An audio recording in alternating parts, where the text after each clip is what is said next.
Good evening, Manish here. Welcome to Tax 10. We will see here 10 tax and financial information of the day back to back.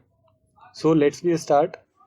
Don't ask for exemption. It is embarrassing. Revenue secretary Tarun Bajaj ने कहा है कि exemptions के लिए जो tax payers request कर रहे हैं वो एक्चुअली एम्बैरेसिंग है बिकॉज हमने ऑलरेडी बहुत सारे एग्जाम्पशंस दिए हुए हैं और उन्होंने बोला है कि अगर एग्जाम्पशंस देते जाएंगे तो जो न्यू टैक्स रिजीम है उसका जो न्यू टैक्स रिजीम है इनकम टैक्स का जिसमें कि स्लैब बहुत सारे स्लैब दिए गए हैं और स्लैब वाइज टैक्स रेट कम रखे गए हैं। तो इसके लिए रेवेन्यू सेक्रेटरी ने कहा है कि जो एग्जाम्पशंस है वो हम अभी नहीं देने वाले हैं। जो ओल्ड टैक्स रिजीम है इनकम टैक्स का वो अभी बंद हो जाना चाहिए और न्यू टैक्स रिजीम पे फोकस करना चाहिए कि जो भी एग्जाम्पशंस वगैरह होते हैं जो भी एग्जाम्पशंस इनकम टैक्स पे देंगे उससे जो सुपर रिच पर्सन होते हैं उनको ही बेनिफिट होता है। तो ये जो रिच एंड पुअर पीपल में जो इनइक्वालिटी है वो इनइक्वालिटी कंटिन्यू रहेगा अगर हम ऐसे एग्जाम्पशंस देते गए तो।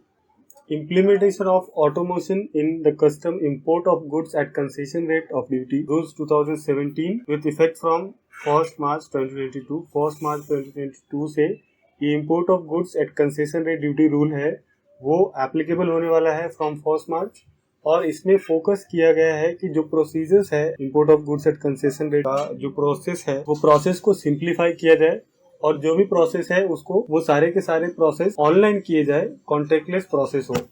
New invoicing rule to bring 180,000 more form into the GST compliance fold. CBIC ने 24 फैब को नोटिफिकेशन 1 के थ्रू ये नोटिफाई किया कि जो ई इनवॉइस की एप्लीकेबिलिटी है वो उन टैक्स पेयर्स के लिए भी होगा जिनकी टर्नओवर 20 करोड़ से ज्यादा है। अर्लियर ये 50 करोड़ से ज्यादा वाले को एप्लीकेबल था। तो ये 20 करोड़ से ज्यादा करने के बाद टोटल 180,000 जो टैक्स पेयर्स है वो ई इनवॉइसिंग रूल के अंदर कवर हो जाते हैं। Google's 7,500 crore investment for 1.28% stake in Airtel has been approved by the shareholder of Indian Telecom Gent। Airtel के शेयर होल्डर ने परमिशन दे दिया है to sell of 1.28 stake in Airtel जो कि गूगल परचेज करेगी 7,500 करोड़ में। 7,500 करोड़ में गूगल 1.28% स्टेक एयरटेल का बाय करेगी। जो income tax return AY 2021 FY 1920 का रिटर्न जिन्होंने फाइल किया था उसके लिए गवर्नमेंट ने इनकम टैक्स ने लास्ट चांस दिया था। अगर किसी का ई वेरीफाई करना पेंडिंग था रिटर्न तो उसका डेट ई वेरीफाई करने का 28 फैब रखा गया था जो कि आज लास्ट डेट था वो ई वेरीफाई करने का। और इसके साथ जो जीएसटी का एनुअल रिटर्न फाइल करना था उसका भी आज लास्ट डेट था फाइल करने का। Last date to link the PAN Aadhaar with your policy today for eligibility under reserve quota of LIC IPO। जो LIC की IPO आने वाली है मार्च में उसके लिए जो उसके पॉलिसी होल्डर है उसके लिए एक सेपरेट कोटा रखा गया है।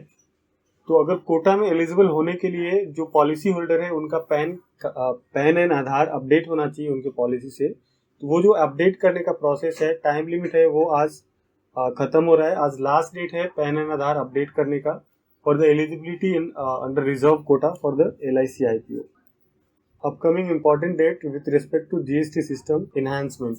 जीएसटी ने एक list of upcoming updates issue किए हैं कि जीएसटी पोर्टल पे क्या क्या अपकमिंग चेंजेस होने वाले हैं, क्या क्या इनहेंसमेंट होने वाले हैं। ये लिस्ट आप हमारे वेबसाइट से एक्सेस कर सकते हैं। Export of electronic goods sees a jump of 88% since 1314 से अभी तक जो इलेक्ट्रॉनिक गुड्स होते हैं उसमें 88% का इंक्रीमेंट हुआ है। 2013-14 में $6,600 मिलियन का एक्सपोर्ट था जो कि 2021 में $12,400 मिलियन का एक्सपोर्ट है for the electronic goods.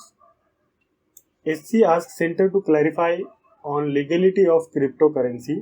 SC ने गवर्नमेंट को पूछा है कि जो क्रिप्टो करेंसी है वो इंडिया में आइदर लीगल है कि इलीगल है बिकॉज इसके ऊपर कोई रेगुलेशन नहीं है। और बिटकॉइन गेन स्कैम में जो ऑलरेडी एक्यूज है अजय भारद्वाज इसके जो हियरिंग चल रहे थे उसमें सुप्रीम कोर्ट ने सेंटर को पूछा है क्लैरिफाई करने की विद क्रिप्टो करेंसी के जो ट्रांजेक्शन है वो इलीगल है या फिर लीगल है। Ukrainian buying USTD at 5% premium as central bank shut does on local currency. Ukraine में due to this war between Russia and Ukraine वहाँ के जो बैंक है वो बंद हो गए हैं, सेंट्रल बैंक बंद हो गए हैं तो वो सिचुएशन में वहाँ की लोकल करेंसी मिल नहीं रही है, तो वहाँ पे लोग बिटकॉइन में ट्रांजेक्शन्स कर रहे हैं। जो यूएसटीडी है उसको 5% प्रीमियम पे जो कि यूक्रेनियंस है वो बाई कर रहे हैं।